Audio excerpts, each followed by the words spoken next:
Porque vamos a hablar de promesas. El apóstol Pablo, cuando está hablando a los de Galacia, les habla acerca de la promesa a Abraham. Y voy a dividir, obviamente, este tema en dos secciones, dado que es muy profunda. La primera de ellas es la promesa de Abraham y la siguiente será la simiente de Abraham, dirigida directamente al Señor Jesucristo. Pero antes, déjeme comenzar con Gálatas capítulo 3, versículos 15 al 18. Allí está proyectada para que la vaya siguiendo con su vista, cuando dice: amados hermanos, el siguiente es un ejemplo de la vida diaria. Así como nadie puede anular ni modificar un acuerdo irrevocable, tampoco en este caso.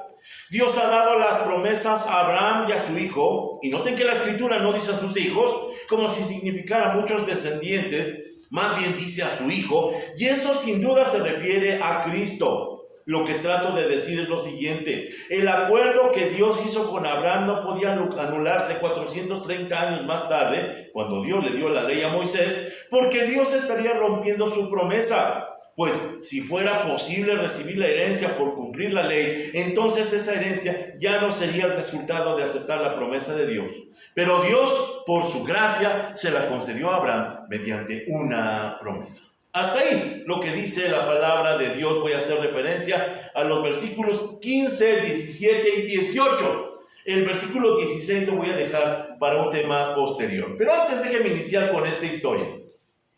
Cuenta que en alguna ocasión los magnates de los diamantes, antes de que lo fueran, los hermanos Divers, ellos que tienen, son famosos por este trabajo que tienen con los diamantes, estaban viajando por Sudáfrica en el siglo XIX, y entonces, pasando por cierto lugar, vieron que unos niños estaban jugando con unas piedras brillantes como si fueran canicas.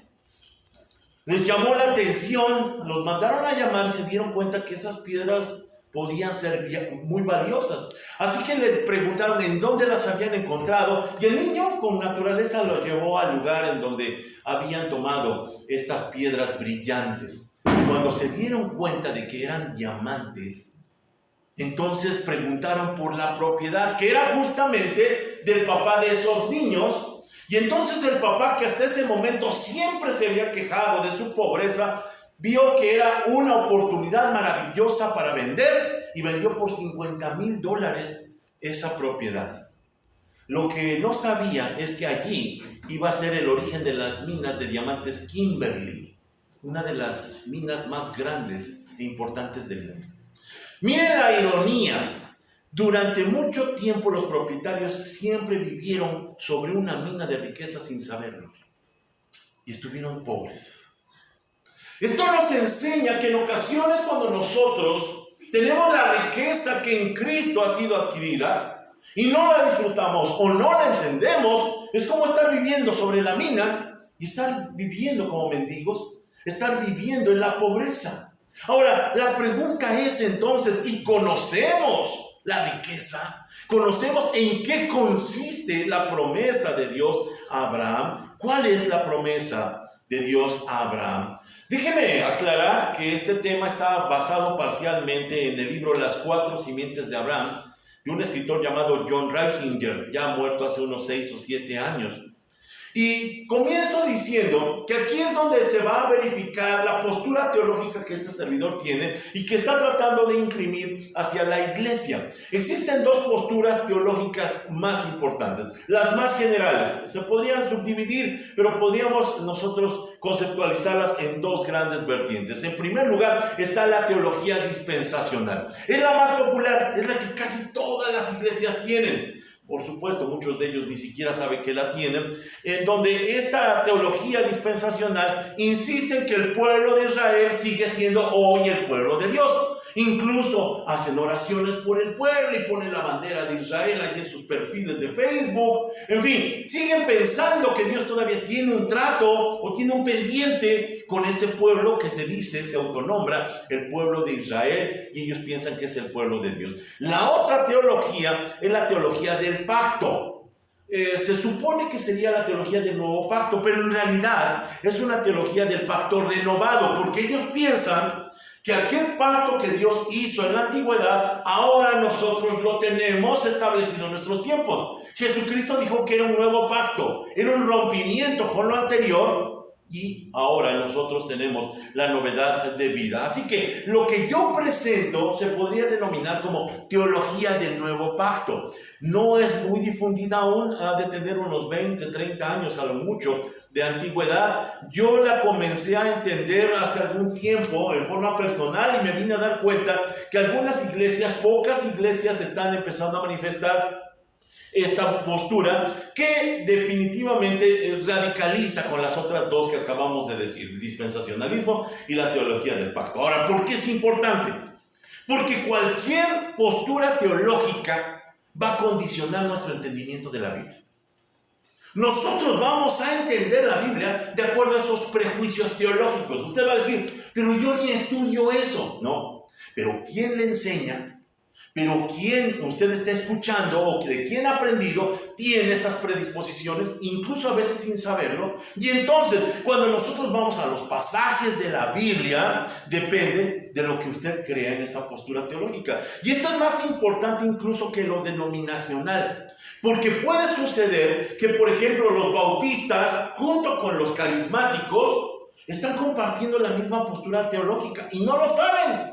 Piensan que porque están actuando de distintas formas, porque tienen diferentes costumbres, por lo tanto, tienen diferentes teologías. No, ellos pueden estar compartiendo algo muy semejante. Así que el que nosotros sepamos correctamente la postura de la teología del nuevo pacto, nos va a abrir los ojos acerca de la riqueza de Cristo.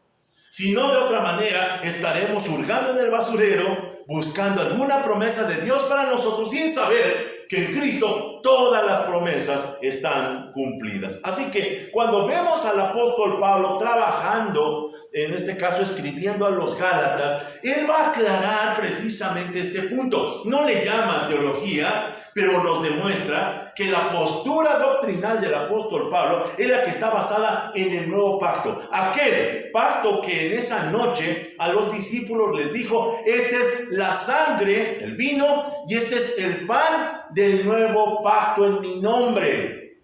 Así que nosotros somos iglesia del nuevo pacto y toda la iglesia debería de estar convencida de todo esto. Así que Pablo lo que va a hacer es señalar a Abraham como el inicio y el fin de la promesa. Antes de Moisés está Abraham. Y Abraham va a ser la explicación de todas estas cosas. El versículo 15 entonces dice, ya entrando en materia, amados hermanos, el siguiente es un ejemplo de la vida diaria. Así como nadie puede anular ni modificar un acuerdo irrevocable, tampoco en este caso. Voy a dejar pendiente el asunto del pacto, de aquel acuerdo que Dios hace con Abraham. Pero la pregunta a la que yo quiero responder, y vamos a tratar en este tiempo, es ¿con quién hizo Dios el acuerdo? ¿Con quién hizo Dios ese pacto? Ahora, antes de que respondamos, si estuviera un judaizante, uno de los opositores del apóstol Pablo dirían, pues claro que nosotros, los hijos de Abraham, los circuncidados, con nosotros Dios se comprometió y nos hizo una promesa. Sin embargo, la Biblia no dice eso. Aquí está la diferencia. En Hebreos capítulo 11, versículo 13, vean lo que dice. Todas las personas, o todas estas personas, murieron aún creyendo lo que Dios les había prometido, aunque no recibieron lo prometido. Lo vieron desde lejos y lo aceptaron con gusto. Coincidieron en que eran extranjeros y nómadas aquí en este mundo. Dice el versículo 39, un poco más adelante. Debido a su fe, todas esas personas gozaron de una buena reputación, aunque ninguno recibió todo lo que Dios les había prometido. Así que no son ellos. No son ellos. Porque Dios no les cumplió, no les pagó esa promesa que le había hecho a Abraham. Así que encontramos en primer lugar que hay un malentendido en la promesa. ¿A quién fue dirigida? Ahora, John Reisinger, de donde parto con todo este estudio, él propone la siguiente pregunta con 6 respuestas consiguientes. Si usted la mira con cuidado, se va a dar cuenta que no es fácil responder. Dice él, pregunta, ¿cuál de las siguientes simientes o cuál de los siguientes hijos es a quien las promesas le fueron hechas? Respuesta número 1, todos los hijos naturales de Abraham. Respuesta número 2, Los hijos naturales de Jacob, es decir, la nación de Israel.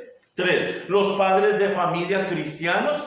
Número 4. Los creyentes y punto en cualquier era, y esto debido a su unión con Cristo. 5. Cristo mismo. O 6. Una combinación de las anteriores.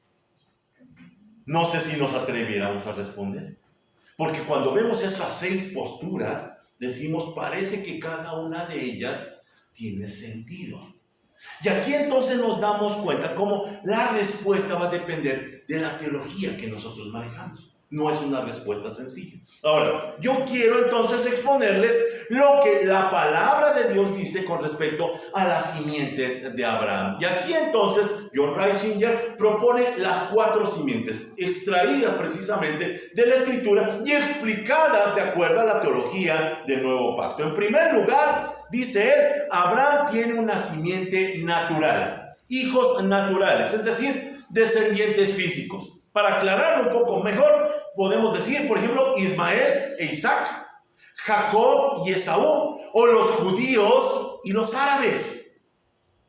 Son sus descendientes, nacieron de él. Déjenme utilizar como ejemplo al último grupo que yo mencioné, a los de Ismael, que son las naciones árabes, que hasta la fecha ellos siguen manteniendo sus costumbres, sus raíces, y están allí en esa tierra de Arabia. Ismael, dijo el Señor en Génesis 21:13, yo también haré una nación de los descendientes del hijo de Agar, porque él también es hijo tuyo. Ismael, se le hizo una promesa, es tu hijo. Es cierto que Agar no era la esposa principal, pero no por eso deja de ser hijo de Abraham y tiene una promesa. La promesa era que sería engrandecido, y esa se cumplió según lo que dice Génesis 25:16, cuando dice, estos 12 hijos de Ismael fueron los fundadores de 12 tribus.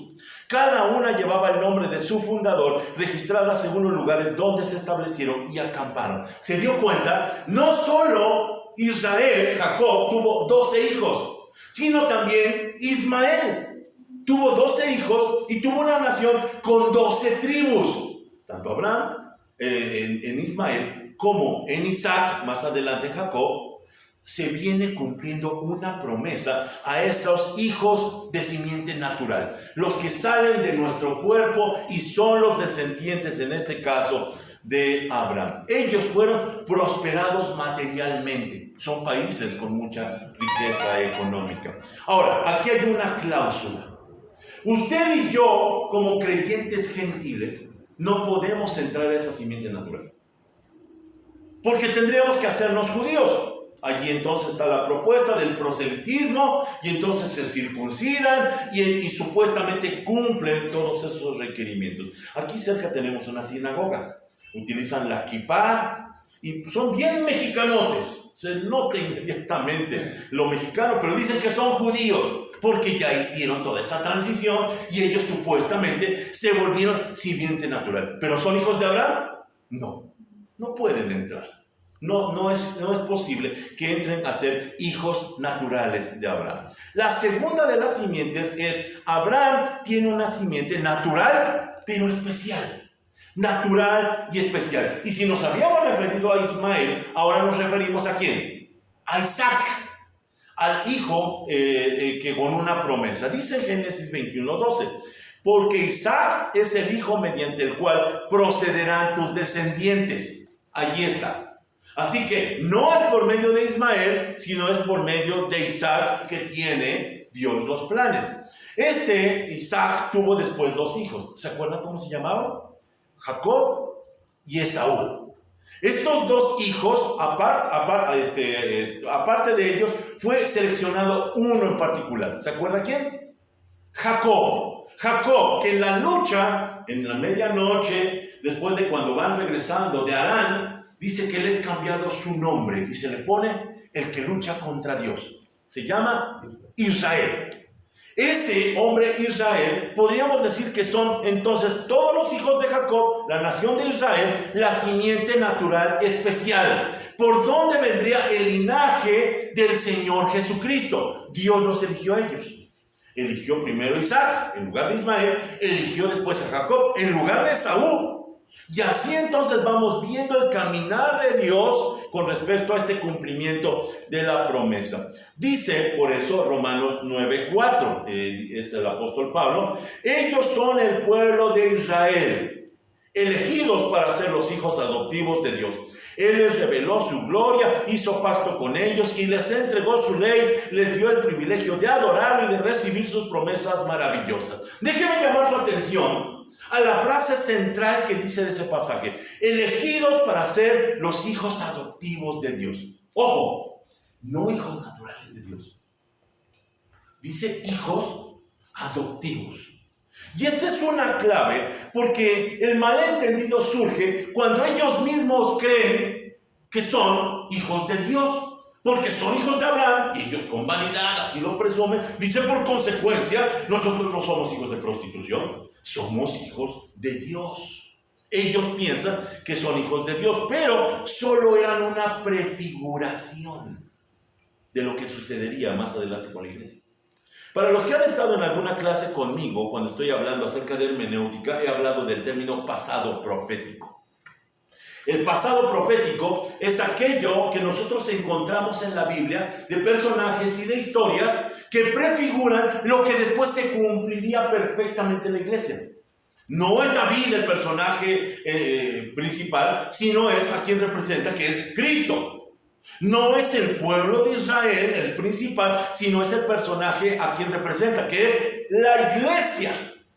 ¿Cómo lo sabemos? Porque dice en Hebreos 10:1.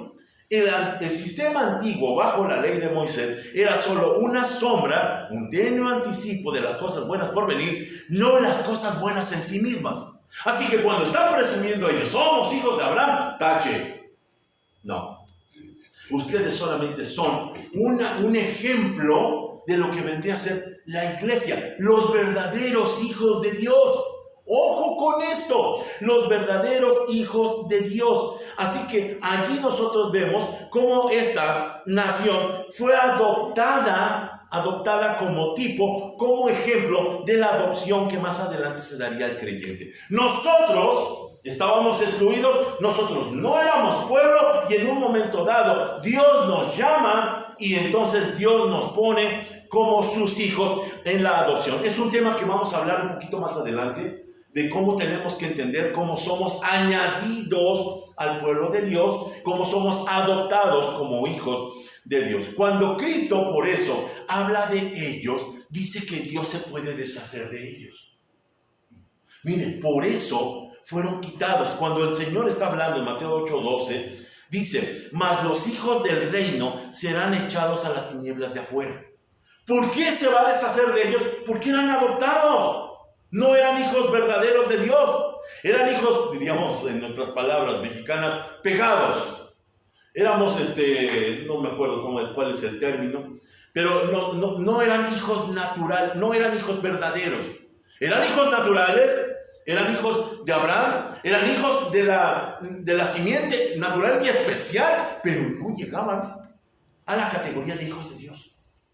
Solamente los que creían, como vamos a verlo un poquito más adelante. Así que es claro que la ley no pudo justificar a Israel. Eso es lo que Pablo está peleando. Cuando está hablando con los de Galacia, les dice, ay, Gálatas, se van a hacer judíos.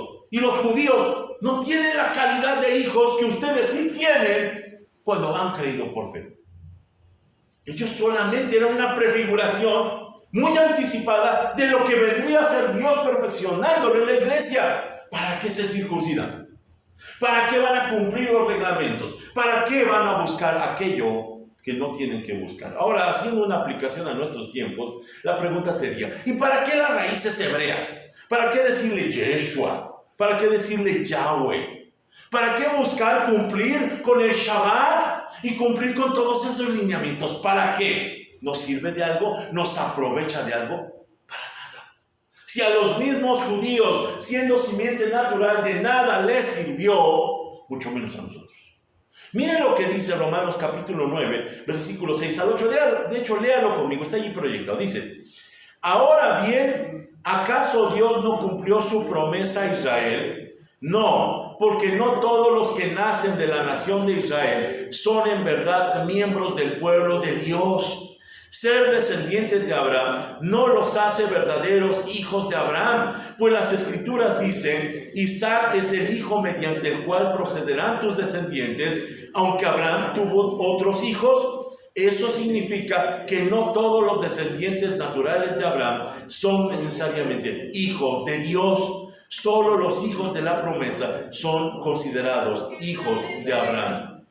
Así que lo que nosotros estamos mirando en ese cuadro es que era mentira lo que ellos pretendían. Cuando la teología del Nuevo Pacto está insistiendo en reconocer al pueblo salido de Egipto y llevado a la tierra prometida como la iglesia o la preiglesia, es una equivocación.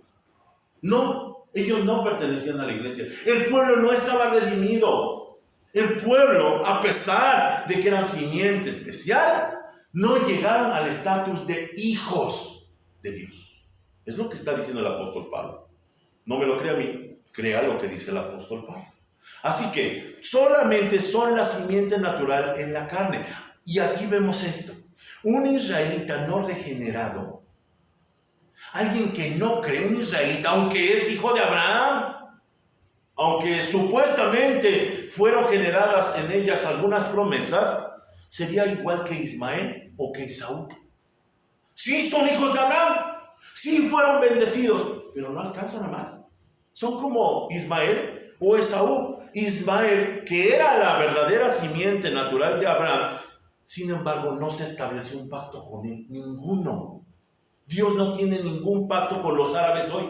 Se estableció con Isaac, que era la descendencia espiritual. Ahora, en tercer lugar, ya ampliando un poquito más, vemos cómo Abraham también tiene una simiente espiritual. Ya hablamos de una simiente natural especial, y ahora una simiente espiritual, que son, ojo, todos los creyentes de todas las épocas, sean del Antiguo Testamento o de la actualidad. Una simiente espiritual. Voy a reiterar lo que dice Génesis 21:12. Porque Isaac es el hijo mediante el cual procederán tus descendientes. Aquí es algo muy interesante. La pregunta es: ¿cuáles descendientes? Si no están incluidos ahí los ismaelitas. Allí no están incluidos los herederos de Esaú, los edomitas. No están allí. Entonces, ¿a qué descendencia se está refiriendo? Definitivamente no se refiere a la simiente natural, sino a la simiente espiritual, a los creyentes, a los que, igual que Abraham, cuando fueron llamados desde esa tierra llamada Ur, nosotros, dependiendo de la tierra a la que nos hayas llamado el Señor, salieron en pos de Dios y creyeron por fe. Nosotros somos la simiente espiritual. Y aquí hay otra cláusula. Si habíamos dicho que en la simiente natural los gentiles no entran, aquí los judíos no creyentes tampoco entran. Así que no se pueden llamar ellos pueblo de Dios. Son hijos de Abraham, se les reconoce, pero no son pueblo de Dios, no son hijos de Dios, porque solamente se entra a través de Cristo. Si yo confío, si yo espero en Cristo, soy de la simiente espiritual de Abraham. Hago lo mismo que sucede con Abraham. Ojo con esto, con lo que vamos a decir. No debemos confundir la simiente natural con la espiritual. No debemos hacerlo, porque eso es lo que hacen los dispensacionalistas y la teología del pacto. Los dispensacionalistas, por ejemplo, siguen insistiendo y siguen orando por ese supuesto pueblo de Dios que es Israel. No es cierto. La Biblia dice que no son. El pueblo verdadero de Dios se llama iglesia. Son los descendientes, la simiente espiritual de Cristo. Así que no debemos confundirlo con esto, porque el verdadero pueblo redimido de Dios es la iglesia y nada más. Es el único pueblo de Dios que es el de la fe. De allí en fuera nadie. Ojo con esto, aquí hay una controversia muy común. Bueno, quien ha estudiado un poco más se dará cuenta que hay una controversia con el asunto de cuando es suplantado supuestamente Israel. Cuando Israel era el pueblo y llegó entonces la iglesia y sucede este cambio. Eso es mentira. Israel nunca fue hijos de Dios. Si eran llamados el pueblo de Dios, eran la simiente especial de Dios, pero el verdadero pueblo de Dios es la iglesia. Nunca fue Israel.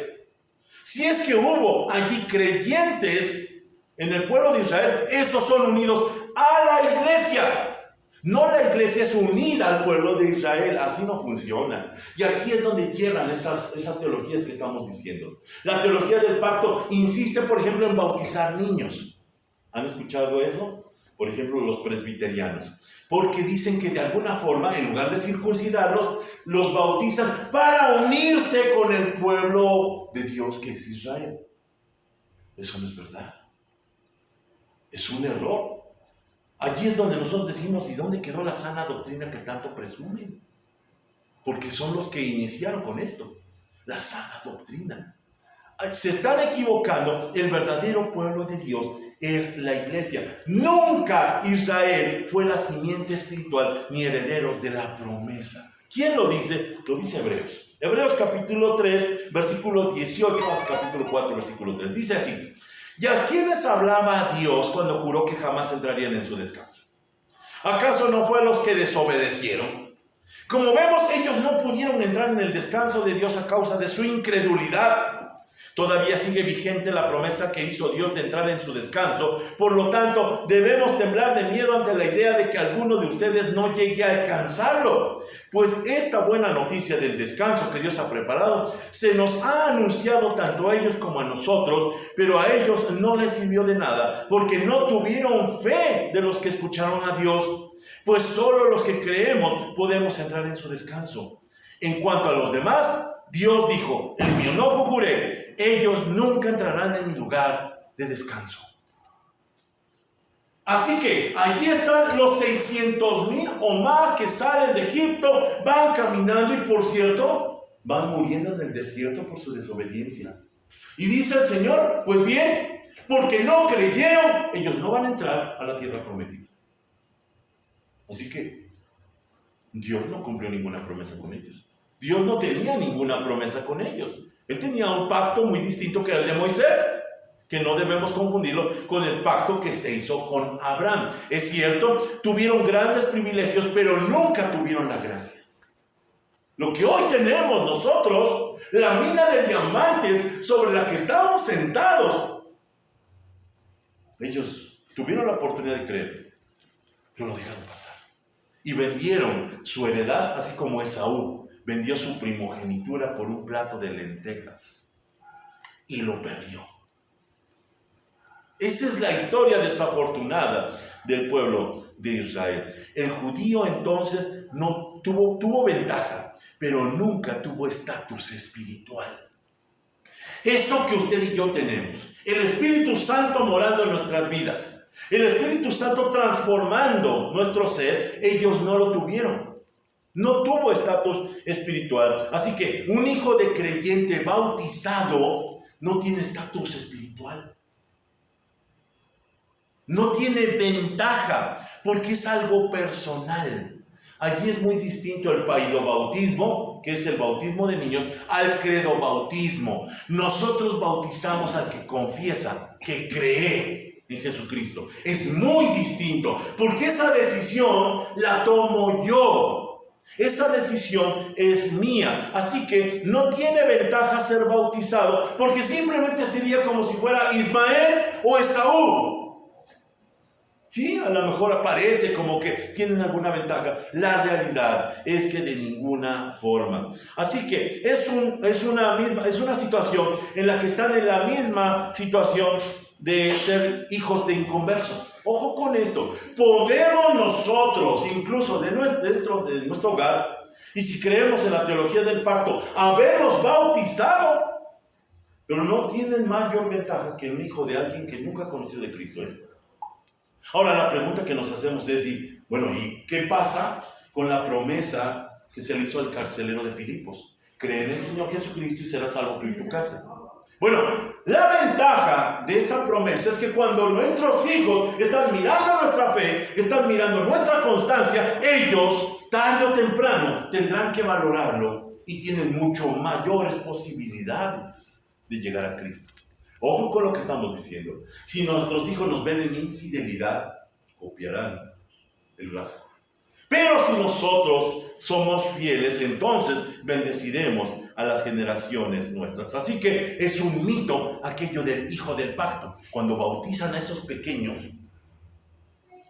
dicen que se hacen hijos del pacto. No es cierto. Ese es un error doctrinal, es un problema teológico. Dios no establece ningún pacto con quien nació en hogar cristiano. Ojo, hijos, jóvenes, niños, no, la fe de sus padres no es transferida a su favor. Nosotros tenemos que tomar decisiones. Nosotros somos los que tomamos nuestras propias determinaciones. Así es entonces llevado a cada uno de nosotros a ser hijos de Dios. Cada nacido en este mundo tiene el mismo estatus espiritual, que es culpable. Culpable. No por ser bautizados se les quita un poquito lo enchamucado, dijeran por ahí. Les liman los cuernitos. No les ayuda en nada, absolutamente. Definitivamente son culpables porque demuestra el apóstol Pablo que ser judío no fue garantía de salvación. Y encontramos a la gran nación de Israel que durante 2000 años se desarrolló y solamente unos pocos se salvaron. Se le llama el remanente. Unos pocos, no todos, porque no todos creyeron. Así que Pablo propiamente les dice, dado toda esta evidencia que estamos hablando, ¿para qué se quieren hacer judíos? ¿Para qué quieren bautizar a sus hijos? ¿Para qué quieren hablar en hebreo? ¿Para qué quieren decirle a Jesús Yeshua? Es una tontería, definitivamente. Se olvidan del pasaje en Deuteronomio 29, versículos 2 al 4. Mire lo que dice. Y no lo dice en el Nuevo Testamento, lo dice antes incluso de que el pueblo de Israel entre a la tierra prometida. Dice, entonces Moisés convocó a todo el pueblo de Israel y le dijo, tú has visto con tus propios ojos todo lo que el Señor hizo en la tierra de Egipto, tanto al faraón como a todos sus sirvientes y al resto del país. Presenciaste las grandes demostraciones de su fuerza, las señales asombrosas y los milagros sorprendentes, pero añade, pero hasta el día de hoy, el Señor no te ha dado mente para comprender, ni ojos para ver, ni oídos para oír. Es decir, estás viendo la grandeza de Dios, pero no puedes creer. ¿Se acuerda que el Señor Jesús les hablaba a su propio pueblo en parábolas? Porque había sido dicho en Isaías, para que viendo no vean, para que oyendo no comprendan. Así que no todo el que me dice, Señor, Señor, será aceptado en el reino de los cielos. Esto estaba siendo claro, así que cuando nosotros insistimos en una teología errada, es como estar sobre esa mina de diamantes que decimos y no disfrutarlo. Vivir con las obras de lo que deberíamos de vivir. En Efesios capítulo 2, versículo 3, cuando justamente está hablando el apóstol Pablo de esta gran realidad de toda la humanidad, donde los judíos no tienen ventaja, dice, todos vivíamos así en el pasado, siguiendo los deseos de nuestras pasiones y la inclinación de nuestra naturaleza pecaminosa. Por nuestra propia naturaleza, éramos objetos del enojo de Dios, igual que todos los demás. Así que no tenían caso hacerse judíos. Tenían que nacer de nuevo. No importa la nacionalidad, no importa la supuesta ventaja de ser judío, tenían que nacer de nuevo. Porque lo que es nacido de carne, es carne. Y lo que es nacido del espíritu, es espíritu. La simiente espiritual proviene del espíritu. No es la simiente natural de Abraham, no es la simiente natural especial de Abraham, sino es la simiente espiritual. Así que cuando nosotros estamos viendo, entonces esto tenemos que reconocer que debemos nacer de nuevo. Dice John Reisinger, la iglesia de Cristo Tampoco es un paréntesis entre una supuesta puesta de lado temporal y un trato futuro de Dios para con la nación de Israel. Esto lo dice el dispensacionalismo. La iglesia como el cuerpo de Cristo es el cumplimiento de la meta redentora de Dios. Dios estaba pensando en la iglesia.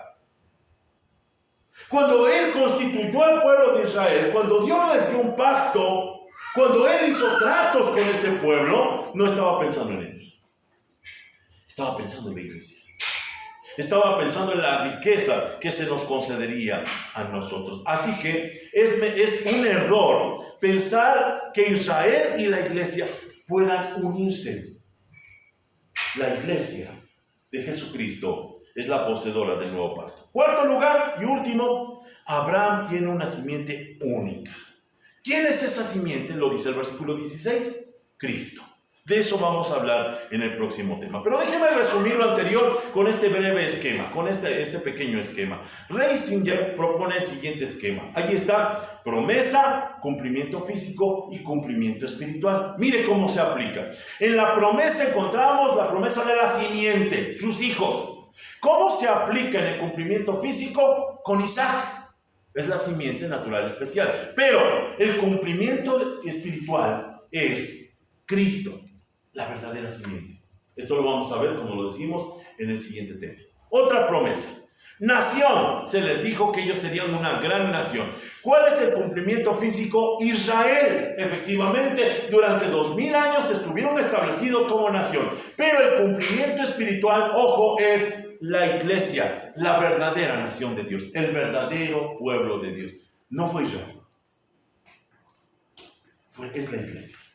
Por último, la promesa de tierra que les fue concedido el cumplimiento físico en Palestina. Durante 2000 años estuvieron en ese lugar, pero el cumplimiento espiritual es el reposo, entrar al reposo de Cristo, la verdadera tierra de la salvación. No es un lugar físico, hermanos. Es estar en Cristo y en Cristo descansar y saber que no tengo que hacer nada más que creer para pertenecer a la tierra de Dios. Ya hemos llegado a la tierra de Dios por medio de Cristo.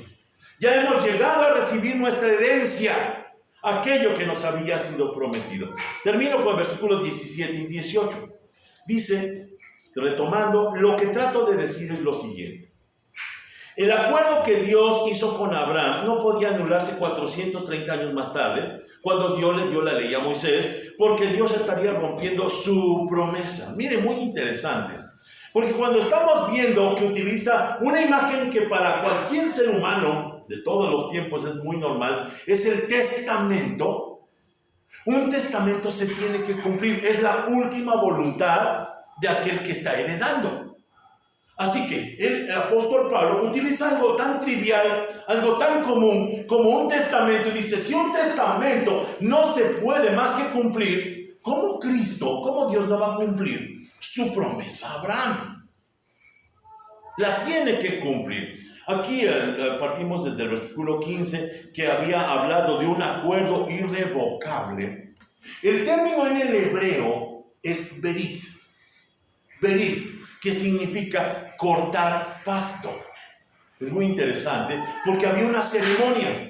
Se utilizaba un animalito, si fuera una paloma, fuera un animal grande, se partía en dos partes, se ponía una de cada lado, y entonces los que iban a hacer el pacto, según la costumbre oriental, caminaban en medio de esos restos, y con esto decían ellos: así se me haga a mí si no cumplo ese pacto, que se me parta, que se corte, que sea yo cortado del pueblo. ¿Se dan cuenta cuántas veces está mencionando la palabra de Dios? Y que sea cortado del pueblo, y que sea excluido del pueblo, porque era parte de un pacto. Y ese pacto definitivamente implicaba un compromiso total. Dios dice: yo me comprometí con Abraham. ¿Se acuerdan? Allí en la escritura dice que en un momento dado, cuando estaban haciendo el pacto, dice que Abraham se quedó dormido. Y entonces solamente se veía como una antorcha paseando en medio de los restos. Porque el único que se comprometió fue Dios, no Abraham. A ese pacto se refiere. Dios estaba haciendo una promesa que nos beneficiaría a nosotros. La promesa de Abraham se tenía que cumplir. ¿Y qué decía esa promesa? Decía que todas las familias de la tierra serían bendecidas. ¡Ojo! No solo Israel. Aquí está el error de las teologías dispensacional y del pacto. Aquí está el error de los judaizantes. Ellos decían, pues es con nosotros el pacto. Dice el apóstol Pablo, no. Fue hecha antes de Abraham, antes de Moisés, perdón. Y esos 430 años no nulificaron ese tratado. No nulificaron esa promesa. Ahora, aquí es muy interesante lo que dice Josefo. Cuando está hablando en sus libros Antigüedades de los Judíos, él dice que se debe de contabilizar 430 años desde Abraham hasta la tierra prometida, más y entre ellos dividido con 215 desde que llegó Jacob a Egipto hasta que fueron liberados. Cuando habla de 430 años de esclavitud, no, dice Josefo, no son literales 400 años. Lo que pasa es que está contabilizando desde que Abraham salió de Ur. Y eso nos demuestra una cosa. Dios no está pensando en Moisés 430 años después. Dios está pensando en Abraham, porque a él le fueron hechas las promesas. Y dice Pablo, no se logra, no se accede a la promesa por medio de la ley de Moisés. Ellos pensaron que ellos eran el centro, el foco, estaban equivocados. Por eso no necesitaban circuncidarse, porque fue mucho antes. Versículo 18, ya para terminar, dice, pues si fuera posible recibir la herencia por cumplir la ley, entonces esa herencia ya no sería el resultado de aceptar la promesa de Dios. Pero Dios, por su gracia, se la concedió a Abraham mediante una promesa. Y aquí lo que es interesante es la palabra herencia. La palabra herencia que conecta no con Moisés, conecta con Abraham, el padre de la fe, del cual nosotros somos la simiente espiritual y por lo tanto hijos de Abraham. Termino con lo siguiente. Se cuenta que en medio de una discusión matrimonial, ya saben, de esas normales, la esposa, muy molesta, se quitó el anillo y le dijo, ¿sabes por qué me quedé contigo? Le dijo al esposo, no me quedé contigo porque fueras perfecto. Me quedé contigo porque me hiciste una promesa. Si los matrimonios recordáramos más eso. Yo comprometí mi palabra con una promesa. Los problemas se resolverían más rápido. Dios hizo una promesa con Abraham y no dudó en cumplirla. Y cuando nosotros estamos perteneciendo al pueblo de Dios, es cuando nos dimos cuenta que somos ricos por su promesa. Así que lo que necesitamos hacer es reconocer y recobrar el significado poderoso de lo que significa la promesa de Abraham cumplida para la iglesia. Gracias te damos, Dios, por tu misericordia, te agradecemos por tu favor, porque tu misericordia nos permite, Señor, abrir los ojos y saber que has manifestado a este tiempo, a esta iglesia, el cumplimiento de tu promesa. Gracias te damos, Señor, porque nosotros somos bendecidos mucho más de lo que pensábamos, estando sentados en una mina de diamantes. A veces estamos mendigando, Señor, allí en medio de nuestra vida cristiana. No permitas que vivamos así. Te pedimos, Señor, te manifiestes de ahora en adelante con tus promesas cumplidas y nosotros con la conciencia de ser ricos en Cristo. Gracias te damos, Señor, por tu palabra. En el nombre de Jesús oramos. Amén.